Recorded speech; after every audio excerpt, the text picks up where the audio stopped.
বাংলাদেশের অভ্যুদয়ের ৫৫তম বার্ষিকীতে জাতির বীর সন্তানদের ফুলেল শ্রদ্ধা জানিয়েছেন রাষ্ট্রপতি মোহাম্মদ শাহাবুদ্দিন ও প্রধানমন্ত্রী তারেক রহমান। বৃহস্পতিবার ভোর ৫টা ৫৬ সফরে জাতীয় স্মৃতিসৌধে ফুল দিয়ে শ্রদ্ধা জানান রাষ্ট্রপ্রধান ও সরকার প্রধান। এরপর বিএনপি মহাসচিব মির্জা ফখরুল ইসলাম আলমগীর বলেন, সুখী সমৃদ্ধ বাংলাদেশ গড়তে কাজ করবে তাদের সরকার। আরও জানাচ্ছেন আমিনুল ইসলাম। সূর্যোদয়ের সময় ৩১ বার তোপধ্বনির মধ্য দিয়ে শুরু হয় মহান স্বাধীনতা দিবসের আনুষ্ঠানিকতা। রাজধানীর তেজগাঁও পুরাতন বিমানবন্দর এলাকায় স্বাধীনতা যুদ্ধে নিহত বীর শহীদদের প্রতি গান স্যালুট জানানো হয় এই আয়োজনের মধ্য দিয়ে।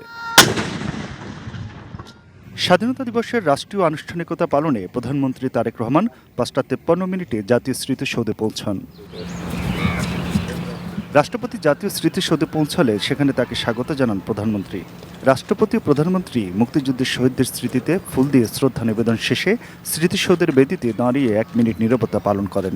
এ সময় রাষ্ট্রীয় সালাম শেষে বিউগলে করুণ সুর তোলেন সশস্ত্র বাহিনীর সদস্যরা। উন্নত মানের কাঁচামাল আরআইএল অ্যাঙ্গেল এন্ড চ্যানেল। এখন কাঠের দিন শেষ, আরআইএল এর বাংলাদেশ।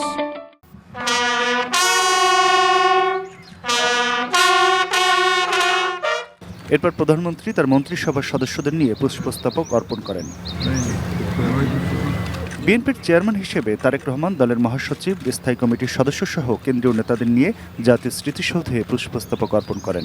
পরে বীর শহীদদের স্মরণে মোনাজাতে অংশ নেন। এরপর বীরশ্রেষ্ঠ পরিবার, যুদ্ধাহত মুক্তিযোদ্ধা ও বীর মুক্তিযোদ্ধারা, কূটনীতিকরা পুষ্পস্তবক অর্পণ করেন।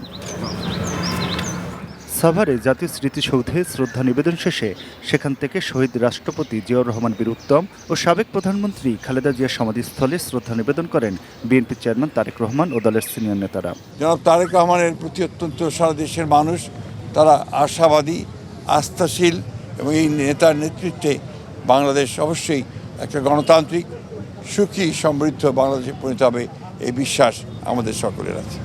এর আগে জাতীয় স্মৃতিসৌধে শ্রদ্ধা নিবেদন শেষে মির্জা ফখরুল ইসলাম আলমগীর জানান, নতুন বাংলাদেশ গড়ার প্রত্যয়ের কথা এবং নতুন একটি বাংলাদেশ গড়ার শপথ আমরা সবাই নিয়েছি। আমরা সেই লক্ষ্যে আগামী দিনগুলোতে বাংলাদেশকে সত্যিকার অর্থেই একটা সুখী, সমৃদ্ধ বাংলাদেশ গড়ে তুলবার জন্য কাজ করব। ভিআইপিদের শ্রদ্ধা জানানোর পর জাতীয় স্মৃতিসৌধ খুলে দেওয়া হয় সবার জন্য। নানা শ্রেণী পেশার মানুষ আসেন এই শ্রদ্ধা নিবেদনে। শোষণ ও বঞ্চনার বিরুদ্ধে ৫৫ বছর আগে এই দিনটিতে যে লড়াইয়ের সূচনা হয়েছিল, ৯ মাসের সশস্ত্র সংগ্রামের মধ্য দিয়ে তার পূর্ণতা পেয়েছিল বাংলাদেশ নামক রাষ্ট্র পাওয়ার মধ্য দিয়ে। এখন জাতীয় ঐক্য ও সহনশীলতার মধ্য দিয়ে এই দেশের সমৃদ্ধির প্রত্যাশায় সবাই। জাতীয় স্মৃতিসৌধ থেকে আমিনুল ইসলাম, এটিএন নিউজ।